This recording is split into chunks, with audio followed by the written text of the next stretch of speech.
Tarot കാർഡുകളുടെ ലോകം ഒരു magical world തന്നെയാണ്. നമ്മൾ എന്ത് ചോദിച്ചാലും അതിന് കൃത്യതയായിട്ടുള്ള ഉത്തരം ഡിവൈൻ നമുക്ക് നൽകുന്നുണ്ട്. ഇന്ന് ഞാൻ ചോദിച്ചത് നിങ്ങളുടെ മൈൻഡിൻ്റെ ബ്ലോക്ക്, മെൻ്റൽ ബ്ലോക്കോ നെഗറ്റീവ് പാറ്റേൺസ് ഉണ്ടെങ്കിൽ അതിനെ എങ്ങനെയാണ് നേരിടേണ്ടത്?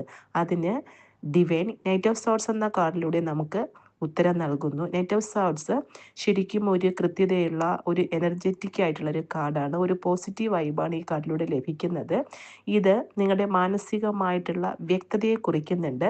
ഏതെങ്കിലും തരത്തിലുള്ള ഇന്നർ ബ്ലോക്കുകൾ ഉണ്ട് എങ്കിൽ, അല്ലെങ്കിൽ മാനസികമായിട്ട് നിങ്ങൾ സ്ട്രെസ്സാണ്, അല്ലെങ്കിൽ നെഗറ്റീവായിട്ടുള്ള തോട്ട്സിൻ്റെ ഒരു പാറ്റേൺ നിങ്ങളെ കുടുക്കിയിടുന്നുണ്ട് എങ്കിൽ, നിങ്ങൾ മനസ്സ് വയ്ക്കുകയാണെങ്കിൽ ആ നെഗറ്റീവ് പാറ്റേൺസ് മാറ്റിയിട്ട് വേണ്ടുന്ന കാര്യങ്ങളിൽ നിങ്ങൾക്ക് ശ്രദ്ധ കേന്ദ്രീകരിക്കുവാനും ചിന്തകളെ നിങ്ങളുടെ ജീവിതത്തിൻ്റെ ഉയർച്ചയ്ക്ക് ആവശ്യമാകുന്ന തരത്തിൽ മാത്രം ഉൾക്കൊണ്ടുകൊണ്ട്, അത്തരം ചിന്തകളിൽ മാത്രം ഫോക്കസ് ചെയ്തുകൊണ്ട് നിങ്ങൾക്ക് ധീരമായിട്ട് മുന്നോട്ട് പോകുവാനുള്ള കരുത്തുണ്ട് എന്നുമാണ് നൈറ്റ് ഓഫ് സോർട്സ് സൂചിപ്പിക്കുന്നത്. അതായത് നമ്മൾ മനസ്സ് വയ്ക്കുകയാണെങ്കിൽ നമ്മുടെ മനസ്സിലെ അനാവശ്യമായ ചിന്തകൾക്ക് കാട് കയറി പോകാൻ ഇട കൊടുക്കാണ്ട് നമുക്ക് വേണ്ടുന്ന തോട്ട്സ് മാത്രം കണ്ടെത്തി അതിൽ മാത്രം വർക്ക് ചെയ്തുകൊണ്ട് നമ്മുടെ ജീവിതത്തിലെ വിജയത്തിലേക്ക് കൊണ്ടുപോകാൻ സാധിക്കും. അതിന് നമ്മൾ തന്നെ ആക്ഷൻ എടുക്കണമെന്നാണ് നൈറ്റ് ഓഫ് സോർട്സ് എന്ന കാർഡിലൂടെ യൂണിവേഴ്സ് മെസ്സേജ് നൽകുന്നത്.